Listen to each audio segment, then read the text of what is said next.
while speaking and mute your microphone when not speaking. Members participating virtually who wish to be placed on the speakers list are asked to email or send a message in the group chat to the committee clerk, and members in the room are asked to please signal the chair. Please set your cell phones and other devices to silent for the duration of the meeting. Approval of the agenda. Couldn't it be moved? Thank you, Ms. Goring. Moved by Ms. Goring that the agenda for the April 26, 2022 meeting of the Standing Committee on Alberta's Economic Future be adopted as distributed. Any comments on that? Seeing none, those in the room, all in favor, please say aye. Aye. Any opposed? Please say no. Online, all those in favor, please say aye. Aye. Online, anyone opposed, please say no. That motion is carried. Approval of the minutes, March 30, 2022. We have the minutes for the March 30th, 2022 meeting of the committee. Are there any errors or omissions to note? Seeing no comments, anyone online? If not, would a member move? Ms. Fry, moved by Ms. Fry that the minutes of the March 30th, 2022 meeting of the Standing Committee on Alberta's Economic Future be adopted as circulated. Somebody's laptop is just a little close to the microphone. Thank you. In the room, all those in favor, please say aye. Aye. Sorry.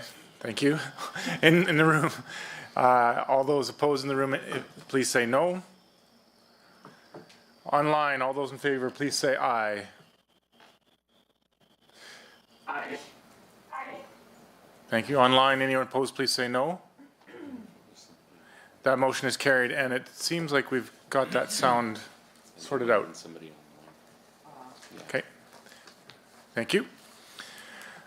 4, Lobbyist Act Review, Deliberations and Recommendations. Honourable members, the committee commenced deliberations as part of its review of the Lobbyist Act on March 30th, 2022. I would remind members also that the notice requirements under Standing Order 52.041 are in effect for this meeting in accordance with the memorandum sent to the members on February 24th, 2022. In addition, members will recall that at its first meeting on September 13th, 2021, the committee invited the Ethics Commissioner and the officials from the Ministry of Justice and Solicitor General to attend meetings of the committee and to participate, when requested, to provide technical expertise. Today, the Honourable Marguerite Trussler, Ethics Commissioner, and Ms. Joan Neatby, Barrister and Solicitor with the Ministry of Justice and Solicitor General, are here should the committee ask them to participate in the proceedings. Thank you for making yourselves available. At this time, I would open the floor to any discussion and motions that members may wish to bring forward. Having had that conversation, we will, because of time, go directly to MLA Barnes for his discussions, if he so wishes. Yeah, I sure do. Thank you, Mr. Chair. I greatly appreciate it. Tonight, I'd like to start with what main motion ID 02. I'd like to read it into the record and then discuss it, please.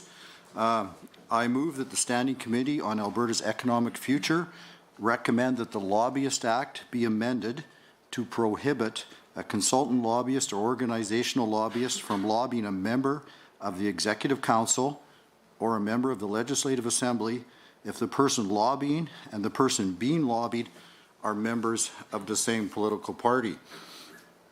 You know, to me, it's about several things, but certainly transparency and accountability, perception, and protecting the taxpayer and the citizen of Alberta. We're in a situation where, you know, to have a honest, you know, or an opportunity to provide more information and protection for the taxpayer is what the current government ran on, increasing accountability and an accountability agenda just 3 years ago. So my amendments tonight and the things that I'm going to discuss are based on that. But it's also about, you know, what the perception of the public and, of course, you know, the average Alberta family who's out there working hard, building Alberta and paying taxes needs to know that the perception of the system is strong as well. And of course, political people on a political party, particularly the senior members on a political party, have a lot of sway over the direction of party direction from all kind of amendments and all kind of policies. And so the potential for an out-and-out the perception of favors and the, you know, again, I'm back to, I think it's important for this committee and this government to do everything it can to improve accountability. And I just think that not only the perception, but the potential for a conflict when a senior party official actually becomes a lobbyist to lobby a person on the committee. And you know, there's some things going on right now that even apply to that. So I think this motion is important, and I'd like to see this committee adopt it. Thank you very much. Is there any discussion? Anyone would like to speak to this? Yeah, if I might, Chair, thanks. And I know I'm just kind of standing in on this committee, but I seem to remember having a deja vu moment that we've looked at the Lobbyist Act in previous years as well. But just the only issue I have with your motion, Mr. Barnes, is that I get a lot of people, and I know I'm not in cabinet, and I'm not a senior member of cabinet or anything, but I get people come into my office all the time, and the very last thing that I would ask them is how they voted. I represent everybody that comes into my office, whether they're a school teacher that, you know, may or not have been voted for the previous governor. I don't think it's any of my business to ask that question, so I don't see how we could include this as part of it. Not just my personal feelings on it, sir. Thank you. Any other members wishing to speak to this motion? I will go to Ms. Sweet, and then I'll come back to Mr. Van Dyken just to do the balance. Thank you, Mr. Chair. And although I appreciate Mr. Barnes's comments, I do believe that there would need to be some constitutional analysis done on this. I think we cannot say whether or not someone's political affiliation can allow them to have a position or not have a position. And the right to hold party membership is a right within the Constitution. I do believe, though, that if there are concerns, we obviously, those issues could be raised on the Conflict of Interest Act, but that under the Lobbyist Act to prohibit someone from being able to lobby based on their party affiliation, specifically membership, is, I believe, unconstitutional, but I'm not an expert. So that would be my only hesitation in supporting this, is that I believe that everyone has a right to party membership. Thank you. Mr. Van Dyken. Yeah, I guess my question is not so much pertaining to the motion specifically, and hopefully that's okay. But my question is, motions that are received here or accepted here, they land up going into report and then being submitted in the legislature, and what happens to it from there? Like, I guess I don't know exactly what will transpire if we accept or reject certain motions. Certainly. That's good clarifying. I was going to bring that forward at the comments. Because of limited time on today's meeting, it is my intention to present to the committee for decision that we can put the recommendation report consideration discussion to the next meeting, so that we can fully deal with the motions brought forward by, in particular by MLA Barnes tonight. That full recommendation is given to the ministry and tabled in the legislature for all members to access. Motions such as this one, in my understanding, are still non-binding to the ministry, but more formal in their request than a report with recommendations, if that's a clear distinction for you, Emily Van Dyken. So for us to adopt and put forward a motion like this, that is the most fulsome recommendation that this committee could do, and it would have to bear some of the considerations such as what Ms. Sweet just considered, for those motions to be in order and that fulsome.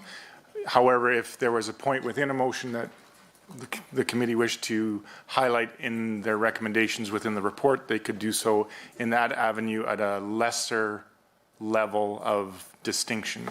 I will just look to Ms. Robert if that's generally correct. Yes, that is. So that, if that answers your question and is beneficial for those in the committee. Mr. Barnes. Yeah, thank you. No, I appreciate that, colleagues. It's a great opportunity to start the discussion as we did last meeting. Just a few thoughts I have, though. First of all, MLA Hanson, again, we're not asking people how they voted. We're not saying you can't lobby if you didn't vote for us. We just want to know if they're a member, which is, a disclosed list anyway. And we do know that the membership of a party, especially if they're on like a provincial board, does have influence over the future of the party, elections and those kind of things. So again, the perception of conflict is there. So again, it's important.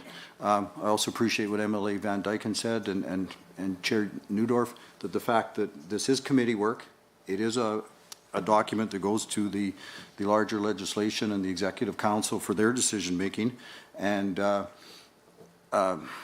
if it is against constitutionality, I have a couple thoughts on that. That can be determined over time. First of all, by the legislature and the experts in there and expert legal, and it can be determined over time. Sometimes constitutionality is a fluid process as people sort it out.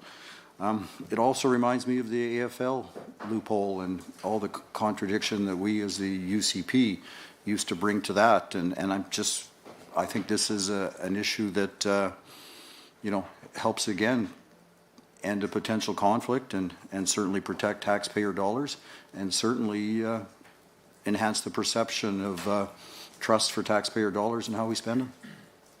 Thank you. Any other members wishing to speak? Before I call the question, I will ask MLA Roswell to introduce himself for the record. MLA Garth Roswell, Vermilion, Lloydminster, Wainwright. Thank you, sir. So I will now call the question. It is moved by Mr. Barnes that the Standing Committee on Alberta's Economic Future recommend that the Lobbyist Act be amended to prohibit a consultant lobbyist or organization lobbyist from lobbying a member of the Executive Council or a member of the Legislative Assembly if the person lobbying and the person being lobbied are members of the same political party. Again, I will go through the room and then I'll go online. All those in the room in favor, please say aye. Aye. All those in the room opposed, please say no. No. Online, all those in favor, please say aye. Online, all those opposed, please say no. No. No. No. In my opinion, that motion is declined. Next motion, I believe the next motion is also from you, Emily Barnes. Okay, thank you, Mr. Chair. Main motion ID number 3, I'd like to move to next. And I will move that the Standing Committee on Alberta's Economic Future recommend that the Lobbyist Act be amended to prohibit a person from lobbying if that person also provides paid services to a candidate, nomination candidate, or leadership contestant as defined in the Elections Finances and Contributions Disclosure Act, or to a candidate as defined in the Alberta Senate Election Act. Again, if I could go into some explanation, it's about the perception and the potential of a conflict. If a organization helps a person get elected, I think it's feel that they may have some sway over their decision making in the future, that they may have more influence than we can capture in the lobbyist registry and the Lobbyist Act. I took a quick look at it a couple times, and although it has some information, it doesn't give a lot of the information as to the length of time and the past history and those kind of things. So perception and protecting the taxpayer and avoiding conflicts, I think, is hugely important. I also say the Act should be amended to provide that all conflicts of interest be publicly disclosed and receive approval from constituents prior to any lobbying activities. And it wasn't me that said that, it was one of our presenters. Several submissions also make in other suggestions regarding individuals who should be excluded from lobbying activities. Anyone in Alberta's public service, former elected officials, that one was made by Hamilton, organizations and companies with $5 million in annual revenues, and insurance companies, that one was made by Morris. So again, I think that there's an element of people that are involved in politics that are concerned about the value for taxpayers' dollars and concerned about how they're spent and concerned about perception. So again, I think that if somebody's paid to get somebody elected and then lobbies that person, that the potential for a conflict and the potential for perception certainly exists. So I would like to move forward with this being added to our recommendation in the report to the legislative. Thank you. Thank you, MLA Barnes. We'll now open for discussion. I see Ms. Fry. Yeah, so I want to start by saying that I certainly appreciate the amount of effort that went into these motions as well as the intent behind them. I don't expect there to be anything other than good-hearted, hoping for transparency and accountability, which is certainly something I think all members at the table can respect. I find this motion very vague. While there's a lot of specificity, there's still a lot of room for interpretation. Specifically, as Ms. Sweet addressed in her previous comments, we don't really know how constitutional any of this would be. People do have a right to engage in the political process. They have a right to be political in nature, and as it will come as no surprise to anyone that political staff as well as political organizers are in fact political, and they will probably go on to do political work. So I don't know if this is something that's really meant for the Lobbyist Act or if this is something that once again is meant for the Conflict of Interest Act. If so, the Conflict of Interest Act would probably take care of a lot of this on its own. And I would just say that while I appreciate where this is coming from, I don't think that the wording of this motion has the intended effect. Anyone online? Anyone else? Oh, Mr. Van Dyken, and then we'll go to MLA Barnes. Yeah, I guess when I look at the motion and it highlights paid services to a candidate, and then I wonder to myself, like a lot of work is done on campaigns and political activity voluntarily, and there's potential for maybe more. Someone that's been paid to provide a service, they've received their compensation and it's done and you're cleared up. But someone who's volunteering, maybe there's even more threat of activity that would be not deemed favorable. Let's put it that way. I understand the intent. I struggle with, okay, how is it enforced? How do things get to be identified? Do we have a large arm of the commissioner having to dive into all of these different aspects of lobbyists? I think I struggle to see that it would become very effective in being able to address the concern that you raise. And I'm not sure that it is even something that we want to get into where, as MLA Fry has said, people that are politically active do political work as well, and it all helps the engagement factor in our democracy. Thank you. MLA Barnes to respond. Yeah, thank you. Again, thanks to my colleagues for discussing this important, lobbyist and the reality and the perception. MLA Fry, I just thought it was pretty straightforward. It provides paid services to a candidate. If you're hired to help somebody get elected, you're paid. And I wonder, laws are all about restricting activity and protecting the taxpayer, protecting those that aren't at the table at the lobbying and the organization. So perhaps we should ask for a legal opinion on whether this is in fact against the Constitution or would be better served under the conflict of interest. At this point in time, I think that would be best determined by the legislature.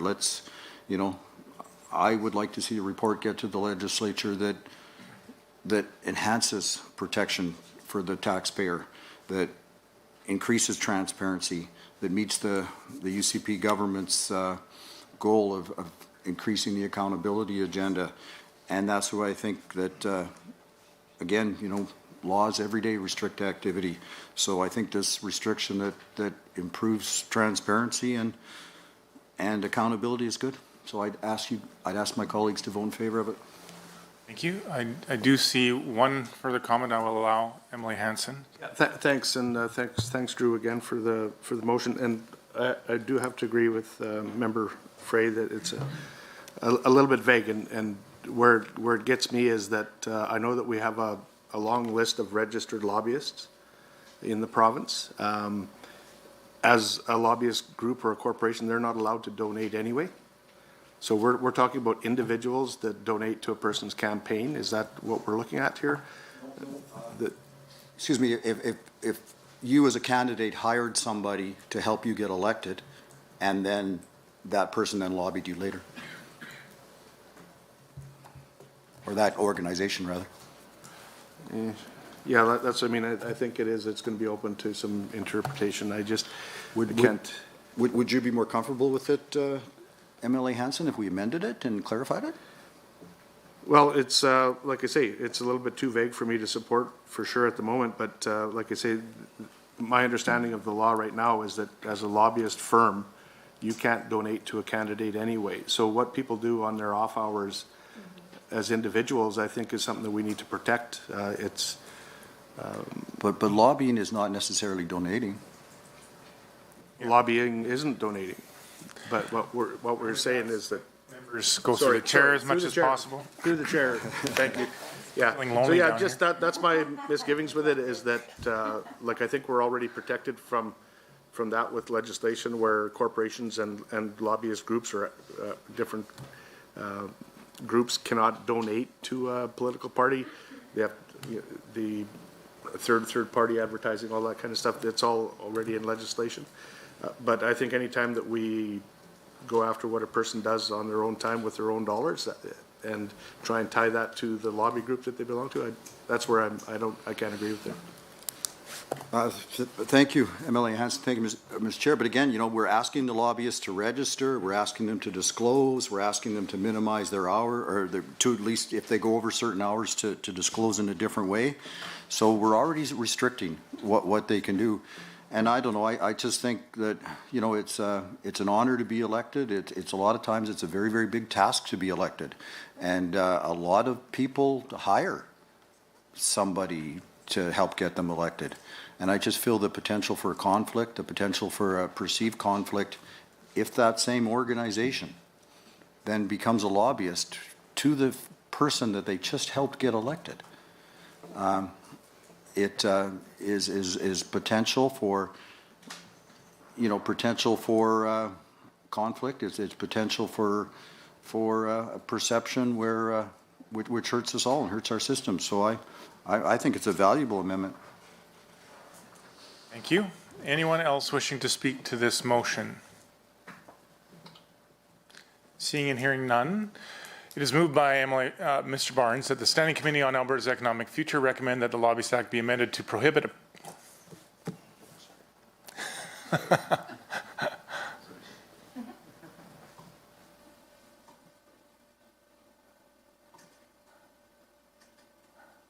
Thank you.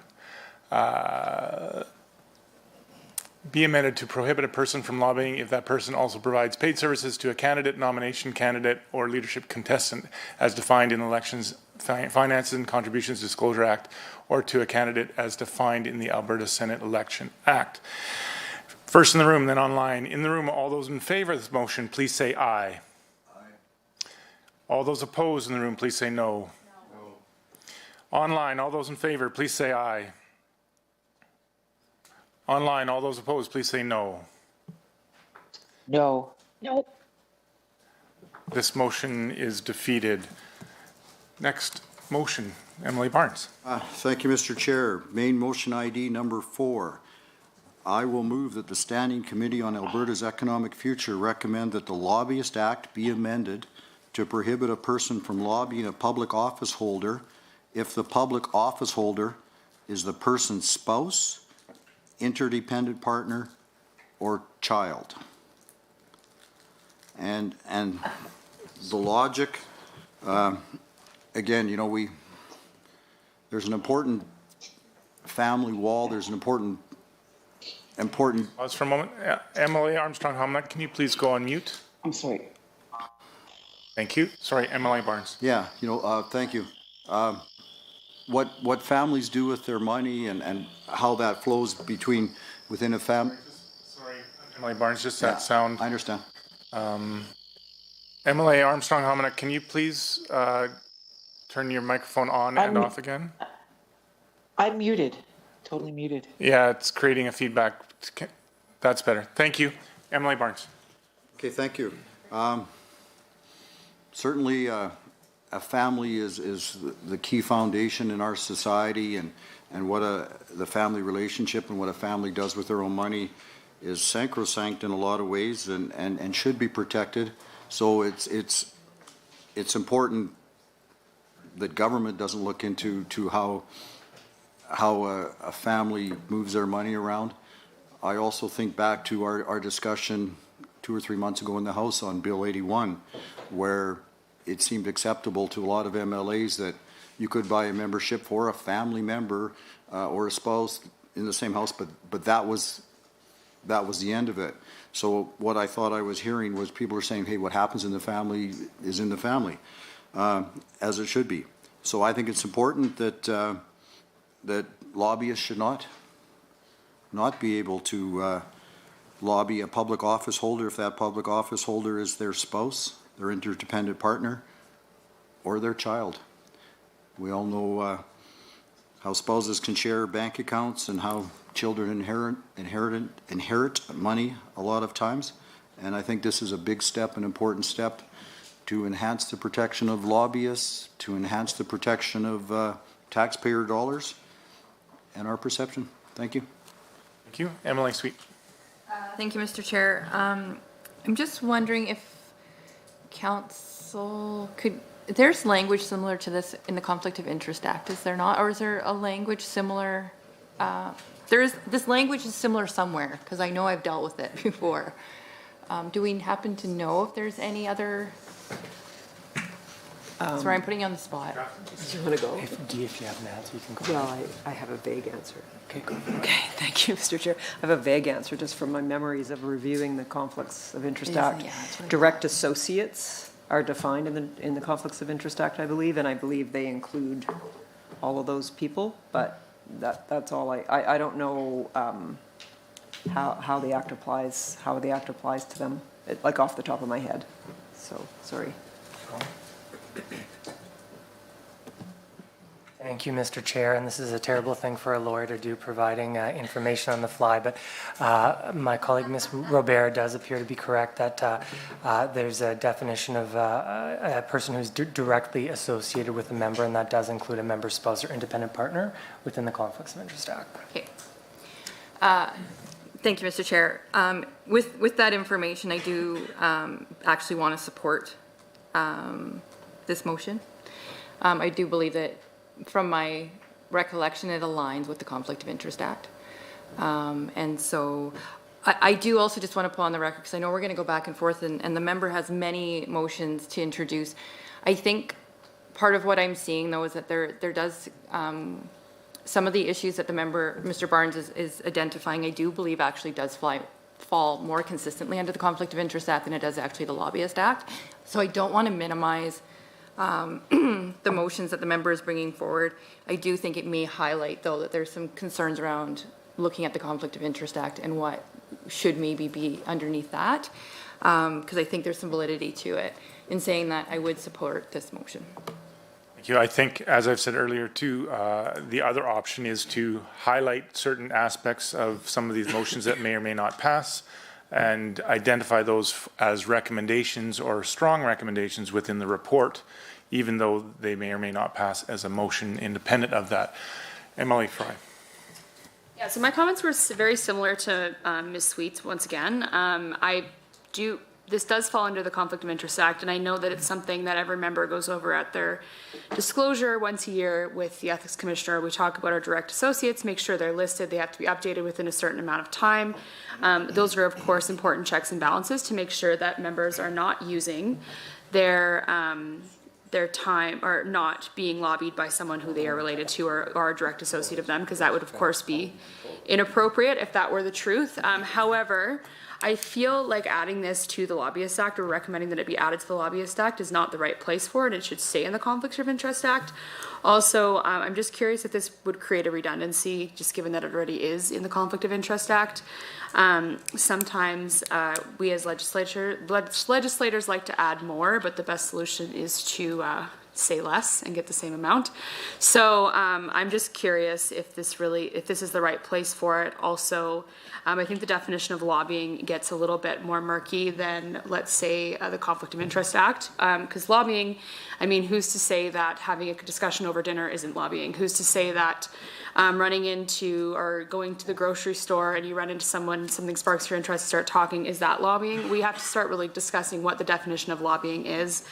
And I would say that I know you get quite the conversation from the Ethics Commissioner when you do disclose your direct associates, and rightfully so. She should have that conversation with every member, and I think that is enough. We don't need to add that to the report. Plus, it is vague. Thank you. I have Emily Hanson on the list. No, Sorry that's about that. operated by Hanson. Operated by Hansford, okay, sorry. Yeah, just, again, Drew, it's just, I just don't understand how you could possibly enforce it. I mean, I've been involved in politics for going on 7 years now, and my wife and I talk about politics. That's our life. It's, you know, I even hear of issues in the past where you know, you walk around up on the floors up in the legislature and you see all the significant others of the premiers that have been in power. They were influential on their husbands or wives that were in power at the time. I just don't see how you would possibly enforce such a thing, and we're already, I think, covered in our disclosure with the Ethics Commissioner. So I think we should leave it there, because I just don't honestly see how you could possibly enforce a conversation at the Christmas table. Emily Barnes, if you'd like to respond. Yeah, thank you. A couple things. Again, it's not table talk. It's actually the organized lobbying where an organization needs to reach out to somebody in government and that kind of thing. And of course, again, laws always have some restrictive element. So I think it's important to make it so, you know, again, it's the actual lobbying where people are looking for a specific outcome for their organization. And if I remember right, one of the things that the Ethics Commissioner asked us to do when she presented was a preference for some synchronization of the Conflict of Interest Act and the Lobbyist Act. How does one start that process if we don't do this kind of thing? And again, a report that highlights these things that goes to our colleagues in the legislature is I think an excellent way to start to synchronize the Conflict of Interest Act and the Lobbyist Act. I will allow Emily Hanson. Just to clarify, I think that right now, if my wife was a member of a lobbyist group that would be registered with, that would be brought up as a pretty strict conflict of interest right off the bat, and I would definitely have a conversation with the Ethics Commissioner for sure on that. So I don't think I don't see the benefit of throwing this in, making this as a recommendation. I think it's already covered.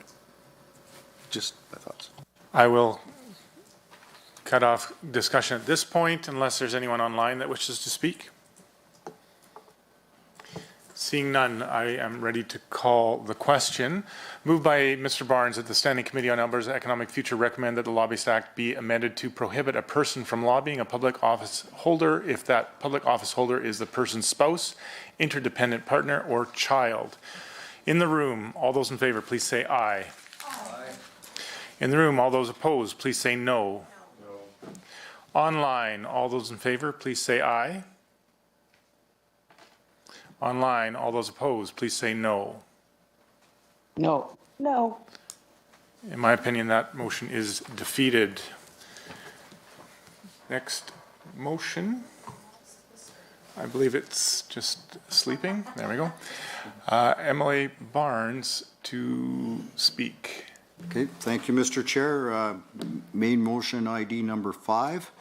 I will move that the Standing Committee on Alberta's Economic Future recommend that the Lobbyist Act be amended to require the registry to record the details of all lobbying communications between consultant lobbyists and organizational lobbyists and public office holders, and B, require each consultant lobbyist and organizational lobbyist to file on a monthly basis information about their lobby communications with the registry as referred to in Clause A. Again, the Ethics Commissioner and her people explained that for there to be public transparency and accountability about lobbying activities, it is essential to know who is lobbying whom, on behalf of whom, about what, and about when, and in what circumstances.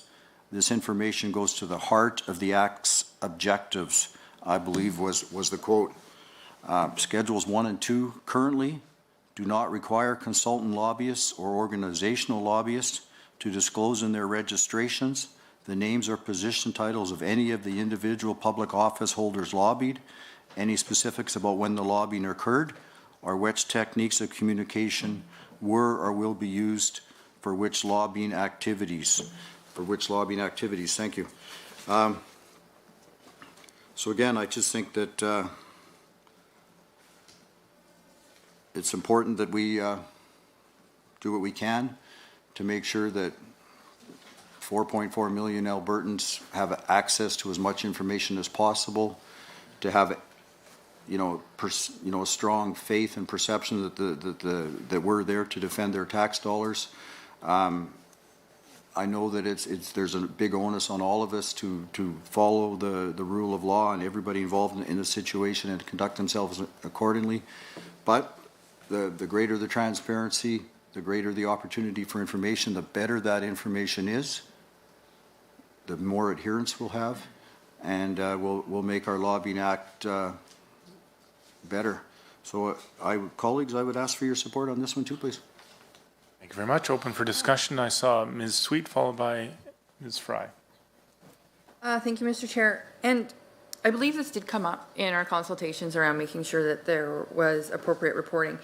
My understanding is that some stakeholders believed that they had the capacity to do this, and then some of the stakeholders did not. I believe this is good transparency, and I think that there are organizations that have already, through the discussions that we had, were indicating that in other jurisdictions, because they lobbied outside of Alberta and across Canada, that they were doing this already. My one concern that I have is our nonprofits, and whether or not the nonprofit sector would have the capacity with their volunteer organizations to be able to do this. So I'm not saying I wouldn't support it. I would be curious to hear from the member if he would be willing to look at a nonprofit exemption potentially, or something, a recommendation to support the nonprofits that may be volunteer-based, that may not have the capacity to do a month-to-month, whereas some bigger lobbying firms obviously have people in place that could do this. I will allow Emily Barnes to respond to this before I go to Ms. Fry. Yeah, thank you, Emily Sweet. I appreciate the concern.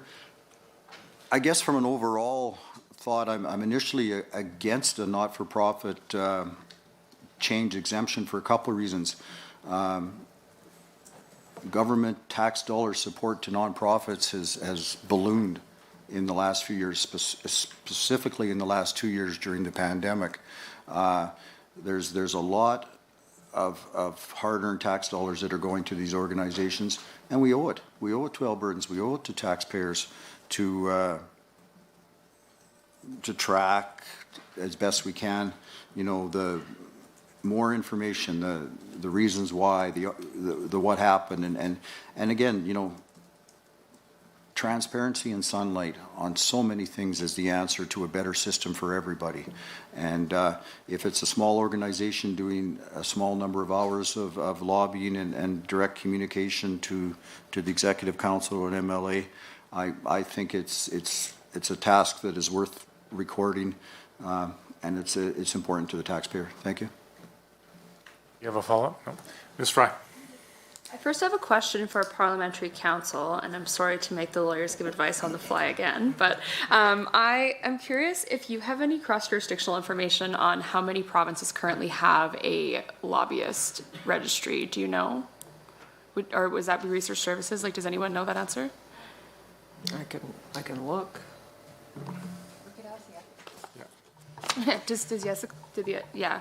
Does the Ethics Commissioner know the I answer? would invite both the Ethics Commissioner and Ms. Joan Neatby to the table for a moment, if they're so willing, to help answer this question.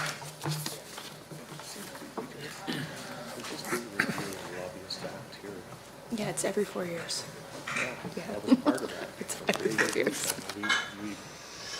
We didn't want to do this at that time.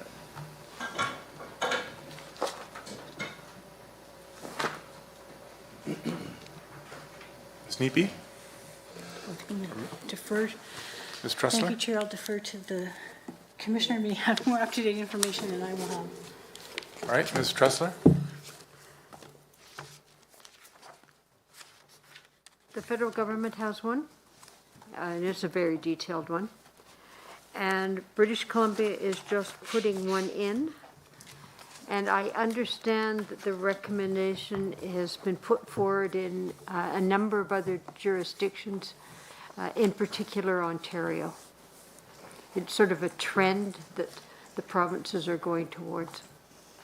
Thank you. Does that answer your question, Ms. Fry? It does, thank you. Do you have further comment or question? Not further question for the Ethics Commissioner, but further comment for the member. Please proceed. Thank you very much, Mr. Chair.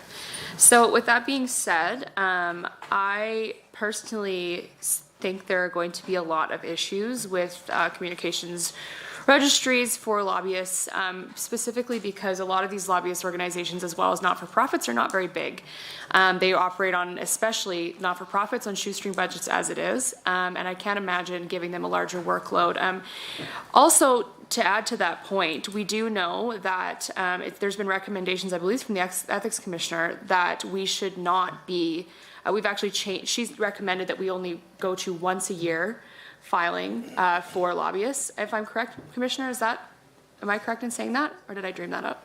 No, my recommendation is they have an initial filing and have an obligation to update as they change things. Right, okay. But that's a recommendation concurrent with having a registry.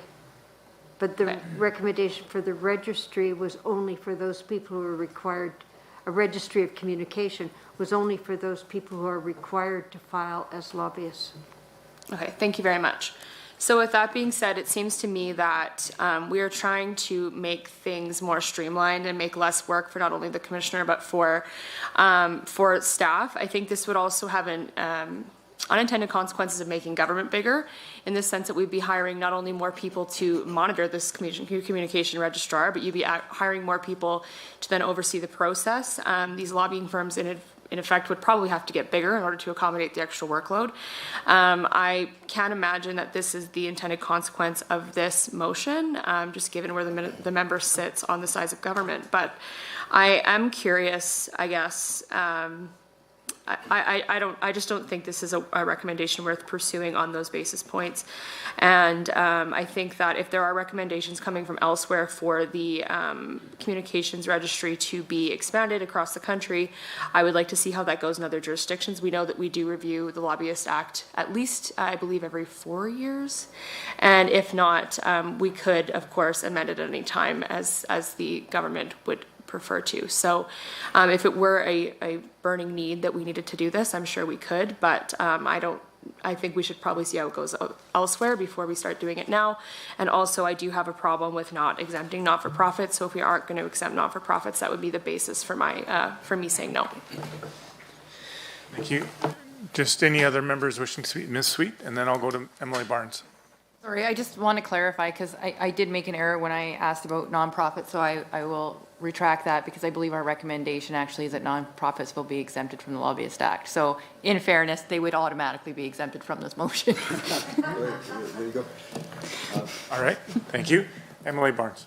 Again, I'll just reiterate, my knowledge and my recent reading is the amount of money going from the taxpayer to not-for-profit organizations has increased dramatically in the last few years.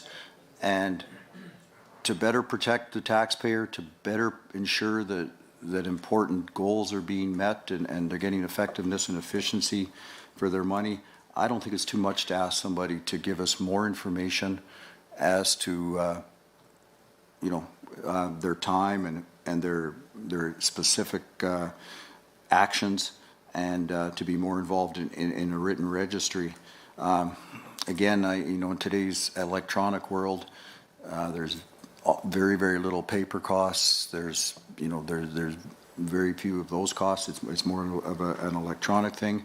And again, I think that, and I also would say that, as government spending increases and taxes increase, perhaps Alberta should be the leader that slows things down a bit and make sure that Albertans have more transparency as to where their tax dollars are going.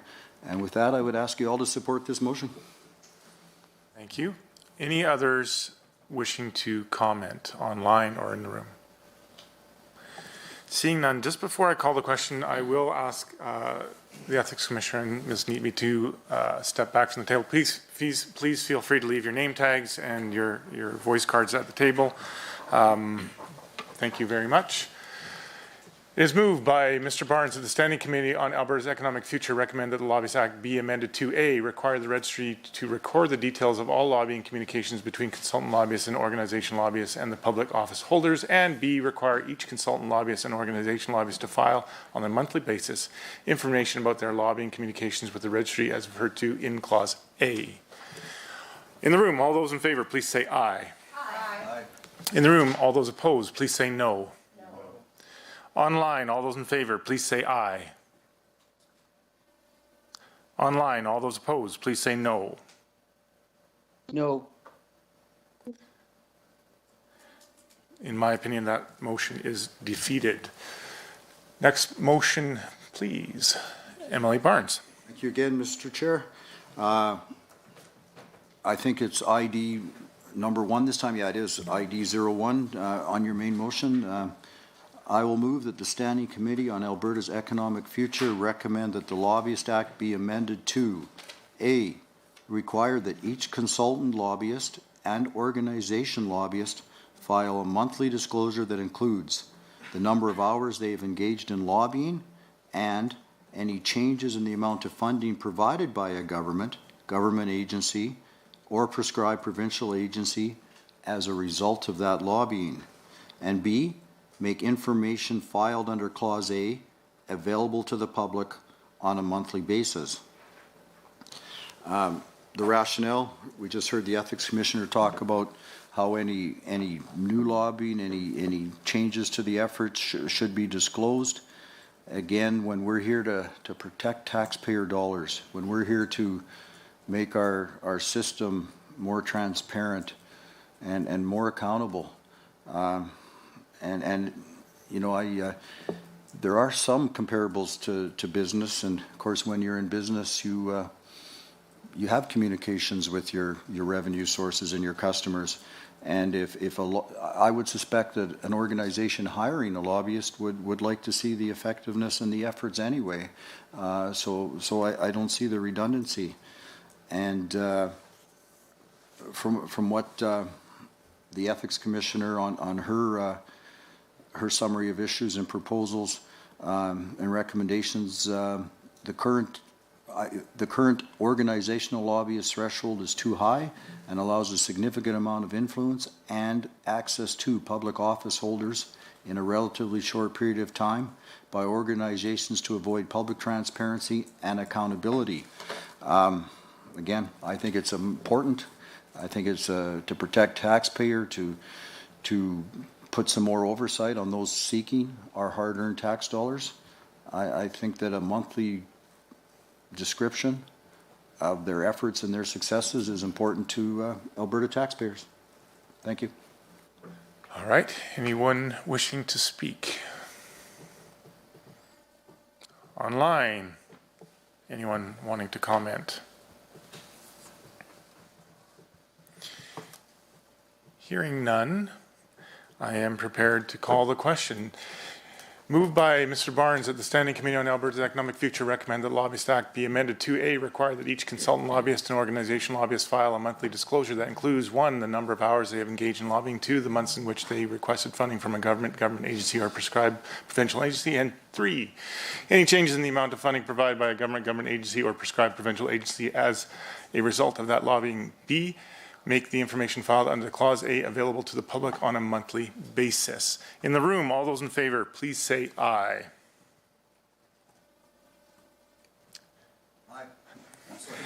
In the room, all opposed, please say no. Online, those in favor, please say aye.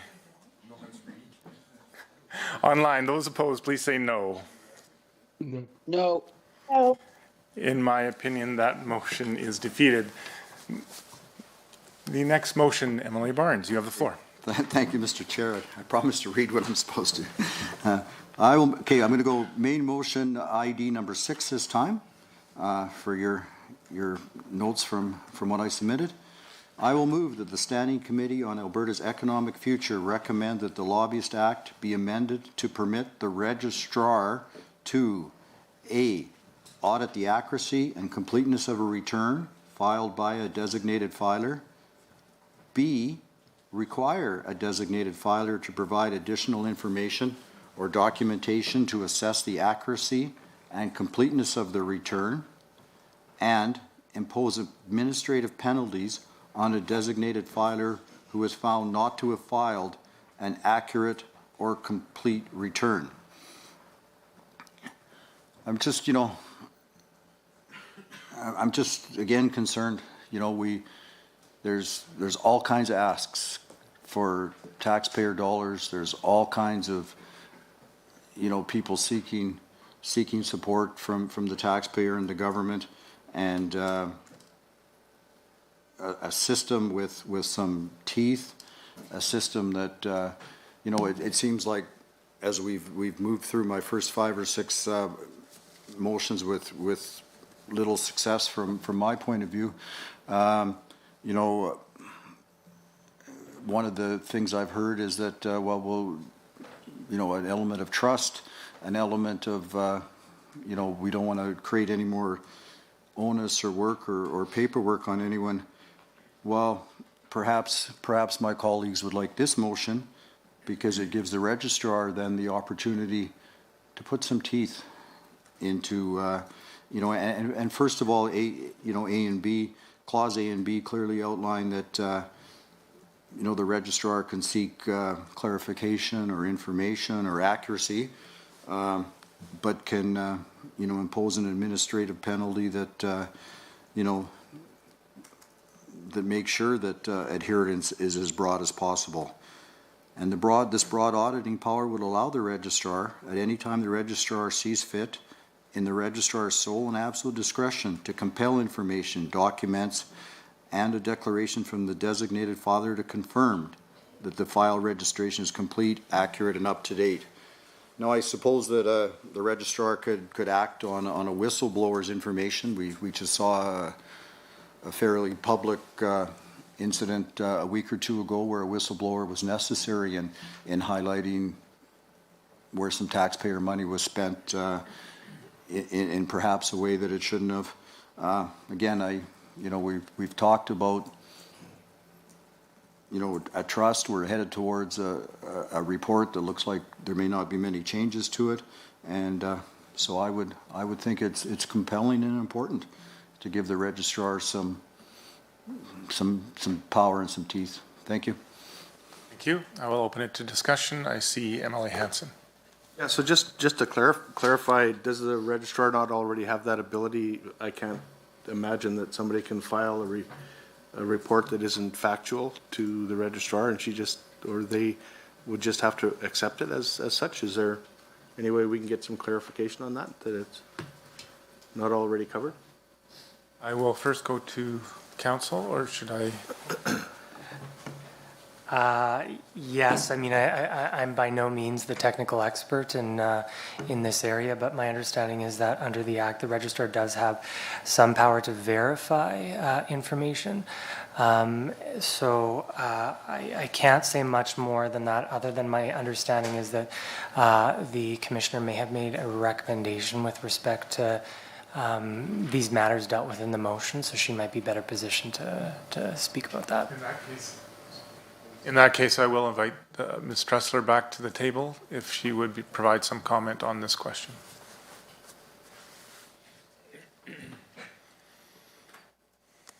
At the moment, when someone files a registration, we go through it and check it to make sure that it's thorough. I've never known of an instance where we've checked for accuracy, but then we've never had any occasions where accuracies come into question. If they don't thoroughly fill out the registration with all the information, then we reject it. And if they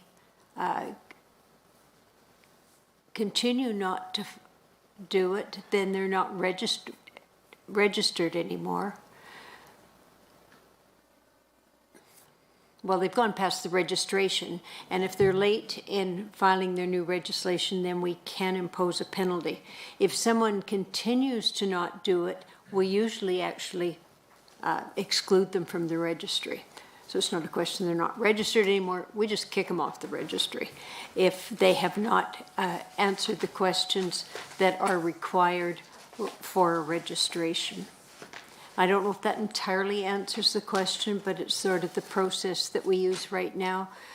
We do have a situation where someone did get removed from the registry, and we will be doing an investigation. I can't say anything more than that at the moment, but so in those instances, if we think that if we find out there's something inaccurate, and we have removed them from the registry, we can do an investigation. Even if we haven't removed them, we can do an investigation at that point. Ms. Tressler, Mr. Hanson, does that answer your question? Yeah, just so my understanding from what you just said is that you already have this tool to use, and the penalties are already there, yes, kind of specified. We really don't have any way to verify accuracy other than having everybody, but you know, at the end of it, they certify that what the information they've given us is accurate. So if we find out somehow it's not accurate, then we can act on that. Thank you. I see Ms. Sweet with a comment or question. It's just a comment, Mr. Chair. In fact, I mean, in looking at the compliance enforcement and the rules and and the way that it's demonstrated on the website, the piece that I believe Mr. Barnes is looking at is strengthening the empowerment around the audit returns, the additional information or documentation, which audits are not clearly defined in the role as it currently exists for the Ethics Commissioner to look into.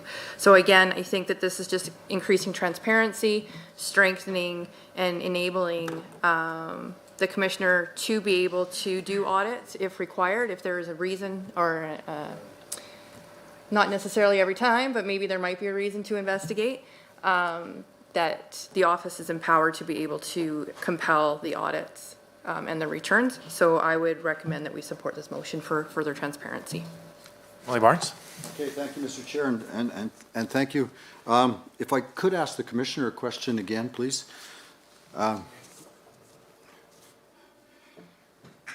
Again, Commissioner, thank you for your work and your expertise on all this. It's important.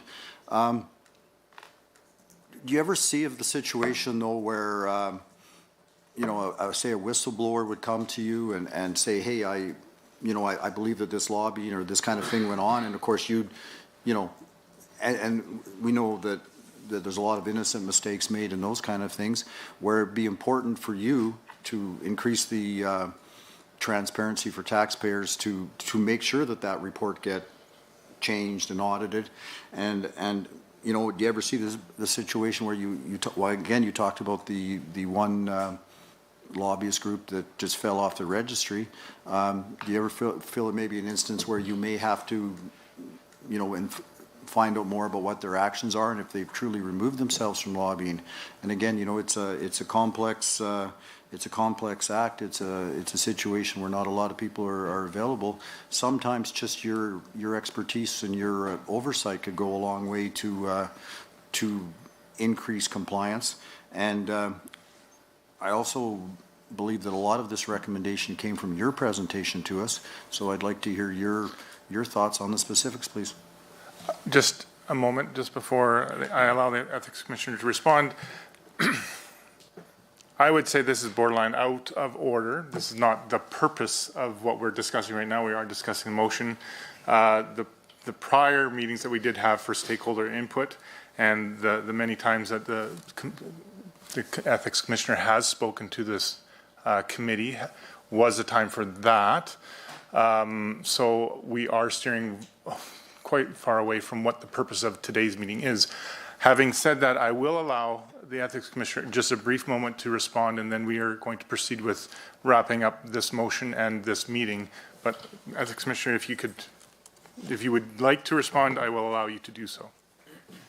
Investigation provisions in the Lobbyist Act are not as detailed as in the Conflicts of Interest Act. And perhaps they could be enhanced. But as with the Conflicts of Interest Act, it's only when we have a whistleblower or only if we read something on social media or in the newspaper that we sometimes find out about these things, and then when we do, we take action. Thank you. Any other comments in regards to this motion? Seeing none, it is moved by Mr. Barnes that the Standing Committee on Alberta's Economic Future recommend that the Lobbyist Act be amended to permit the registrar to A, audit the accuracy and completeness of a return filed by a designated filer, B, require a designated filer to provide additional information or documentation to assess the accuracy and completeness of the return, and C, impose administrative penalties on a designated filer who is found not to have filed an accurate or complete return. In the room, those in favor, please say aye. Aye. In the room, those opposed, please say no. No. Online, those in favor, please say aye. Online, those opposed, please say no. No. In my opinion, that motion is defeated. We will now table the rest of those motions for our next meeting. I will have to leave some of this.